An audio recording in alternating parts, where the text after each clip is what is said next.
Hello and welcome to the Schuster Network. My name is Ben Allen, and breaking news, a man named Christopher Columbus has found new land across the ocean. Now to our field reporter, Abby Bond. Thanks, Ben. I'm here live with Christopher Columbus for an interview.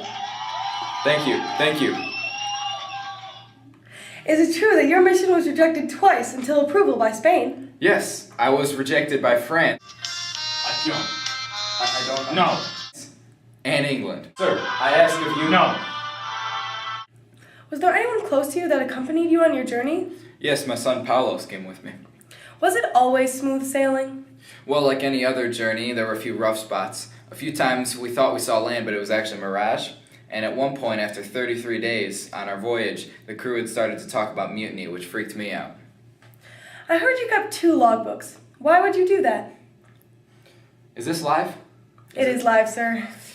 Alright, well, to be honest, I took the 2 logbooks so that I could trick my crew into thinking that the voyage was shorter than it seemed.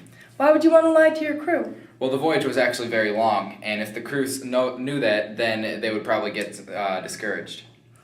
I heard on one of your voyages you were looking for Cuba, but were you expecting to find more water? Well, actually, it wasn't Cuba, it was Hispaniola. But once we found it, I made myself governor there, and we made it our base of operations. You've been on 4 voyages. Tell me about your first one. Well, when I first convinced the King and Queen of Spain to pay for my voyage, I left on August 3rd, 1492, using the ships Nina, Pinta, and Santa Maria. Which ship were you on? I was the captain of the Santa Maria. Did you ever run out of supplies? No, actually, we restocked on the Canary Islands before we set sail again on September 6th.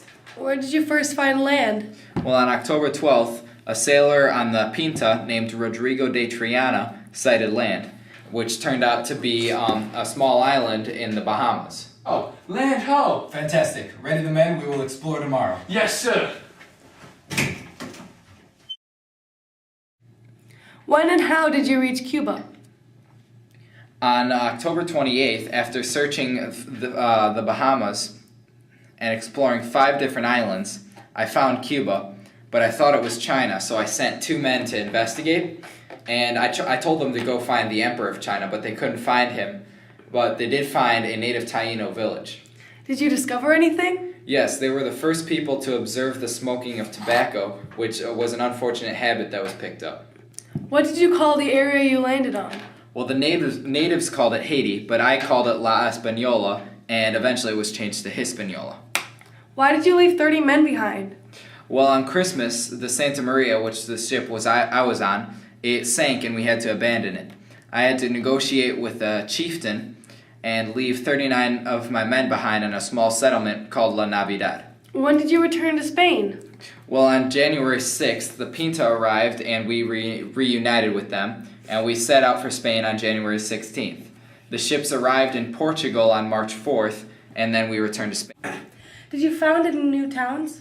Well, I actually found the island of Isabela, La Isabela, and it was named after the Queen of Spain. Many people died, however, and a group of men, led by Bernal de Pisa, they tried to steal our ships and escape. The settlement of La Isabela remained, but it didn't really thrive.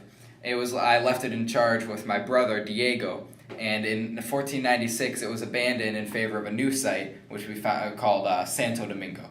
What happened after you were appointed governor of the island you had discovered? Well, unfortunately, I was unable to support the island, so they ultimately failed. What was your goal for your 3rd journey? Well, I was trying to get supplies and explore further south. What do you think was the most significant event from your 3rd journey? The most significant event? Well, I had an island called Trinidad, and from Trinidad I could see my first view of America, which I'd say was the most valuable experience. How could you leave America from this? Well, I was very disappointed because there was no gold and I couldn't find anything. So I was so embarrassed to go back to Spain that the king and queen had to send a man to bring me back to Spain in chains. Summarize your 4th journey. Well, this voyage was near the end of my career. I was 51 at the time, and I was disliked by a lot of the people on the islands that I had founded. But I didn't let this stop me because my lifelong dream, my whole life, I wanted to find a link between the Indies and the Indian Ocean. Unfortunately, my calculations were off, and I was always thinking that the Indies were somewhere in the world that they weren't. And this voyage actually was stopped by a lot of storms, so there were a lot of ports that wouldn't let me in, or they wouldn't allow me because of weather or storm issues. Did you find any important information? Yes, the natives of Panama, they actually told me that there was an ocean nearby that I didn't know about, which was exactly the port that I was looking for.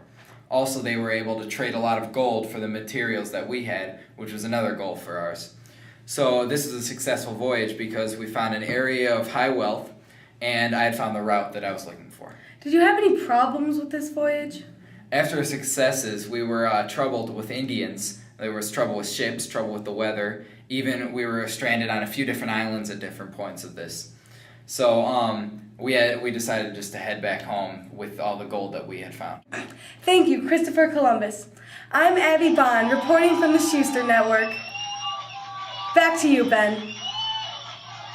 Thank you for joining us on this exquisite coverage of the discovery of the New World. Thank you for all of us from the Schuster Network. Have a nice day.